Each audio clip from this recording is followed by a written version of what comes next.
আল্লাহুম্মা আমিন, আল্লাহুম্মা আমিন।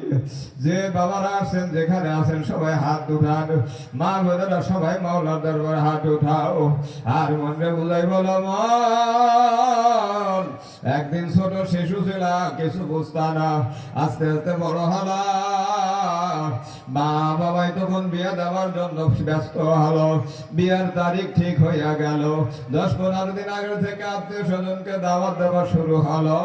সবাই মতো বিয়ের দিনে সব আত্মীয় বাড়ি ভরে গেল। কত আনন্দ উল্লাসের মধ্যে দিয়ে তোমার সাজাইয়া গুজাইয়া গাড়ি বাবাল গীতা দিল উঠাইয়া। বরের পক্ষ থেকে আনন্দ উল্লাসের মধ্য দিয়া তোমারে নিয়া স্বামীর বাড়ির দরজার সামনে গাড়ি থেকে নামালো। মহিলারা ধরে ধরে তোমারে ঘরের দরজা দিয়া ঘরে উঠালো। মহিলারা দেখার জন্য, নতুন বউ দেখার জন্য এসে ভিড় জমালো। আর মুখের উপর থেকে কাপড়টা সরাইয়া সবাই তোমারে নতুন বউ হিসেবে দেখালো। ওই দিন তোমার কি লাবণ্যময় চেহারা ছিল, কত সুন্দর চেহারা, কত সাদা গুজা, সবাই কয় ভারী সুন্দর বউ আছে। এখন বুড়ো হয়ে গেল, সেই চেহারা নাই, সেই সুরত নাই, সেই বল নাই। কোন দিন রুহুটা ধরে থাকবে না।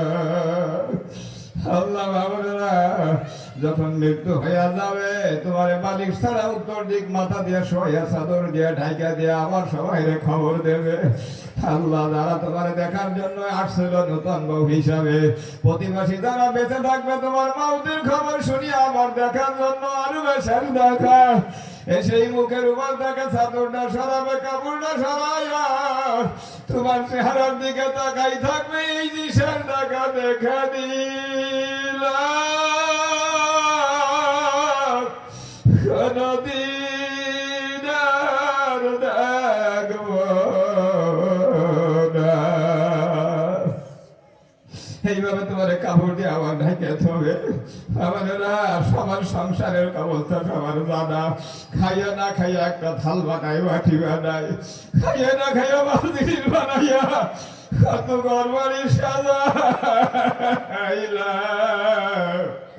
মরার পরে তোমার লাল জামাটা পড়ে থাকবি, তোমার খাটের থেকে তোমার ধৈর্য সারাইয়া সেই ঘরের দরজা দিয়া তুমি সাইডে গুজা নতুন বউ হইয়া বার হইছিলা, ঢুকছিলা।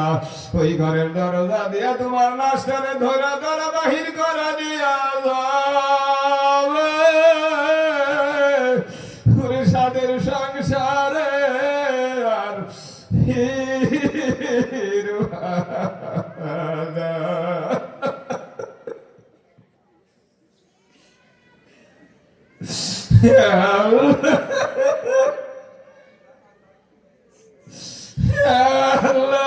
তোমার পাগল বানাও, আল্লাহ তোমার মহব্বতের পাগল বানাও।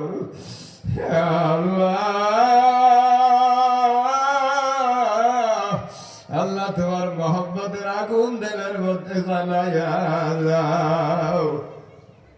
আল্লাহ গোসল দেওয়ার পর গোসল দেওয়ার জন্য কেউ নিয়ে যাইবে, মশারি টানাইয়া গোসল দেবে।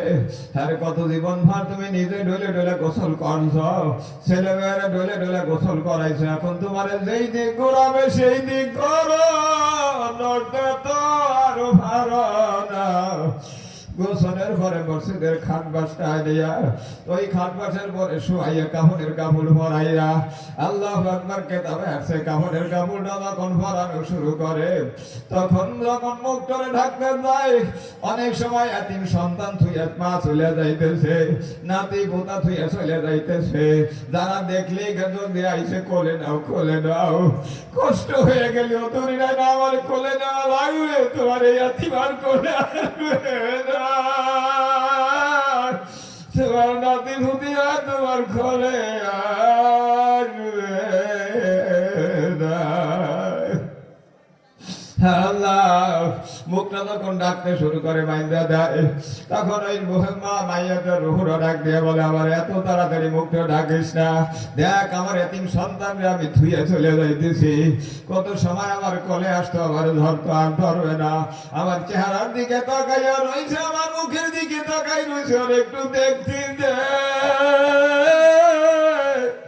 কোনদিন আর আমাকে দেখবে না। আল্লাহ আল্লাহ কাপড়ের কাপড় বেছানো হয়ে যায়, পায়ের কাছে একটা গিরে দিয়ে থয়, মাথার কাছে একটা গিরে দিয়ে প্যাকেট বানাই থুইয়া দেয়, কিছুক্ষণ উঠোনে থাকা যায়, সময় হয়ে গেলে তাও আর থাকা যায় না, কয় চলো নিয়া জানাজার নামাজটা পড়িয়া 2-3 জন লক্ষ্য করে আমি আস্তে আস্তে শোয়াই দিয়া ভাতগুলো পাতাই দিয়া মাটি চাপা দিয়া আমরা যে পুরুষ লোকেরা পাড়াইয়া দেয়, এরপরে সবাই ওখান থেকে চলে আসলেই ফেরেশতারা এসে জিজ্ঞাসা করবে, যদি তুমি ঠিক মতন জবাব দিতে না পারো, ওরে আযাব শুরু হয়ে যাবে, তার আর শেষ নাই, ওই সময় যে কান্দন শুরু হবে, কি করলাম রে আল্লাহ, তখন আর দুনিয়ায় ফিরতে পারবা না। হে আল্লাহ, তুমি আমাদেরকে মাফ করো আল্লাহ, আল্লাহ তোমার কাছে আমরা মাফ চাই, আল্লাহ মাফ করে দাও, শয়তানের ধোঁকায় আমরা কত গুনাহ করছি, এখন আর কিছু করার নাই, মাফ চাই, মাফ করে দাও আল্লাহ, আর গুনাহ করব না সেই তৌফিক দিয়ে দাও আল্লাহ। যে যারা এখানে আসছে কেউরে খালি ফিরাই দিও না আল্লাহ, সমস্ত মা বোনদেরকে তুমি মাফ করে দাও আল্লাহ, মা বোনদেরকে তুমি খাস করে মাফ করে দাও আল্লাহ, তাদেরকে পর্দা পুশিদা মতন চলার ইমানি বুঝ তুমি দিয়ে দাও আল্লাহ, তোমার হাবিবের ওসিলায় আমাদের দোয়া তুমি কবুল করে নাও। ওয়া সাল্লাল্লাহু তাআলা আলা খায়রি খালকিহি মুহাম্মাদিন ওয়া আলিহি ওয়া আসহাবিহি আজমাইন, আরহামনা মাহুম ওয়ারহামনা মাহুম ওয়ারহামনা মাহুম, আমিন আমিন আমিন বিরহমাতিকা ইয়া আরহামার রাহিমিন। আসসালামু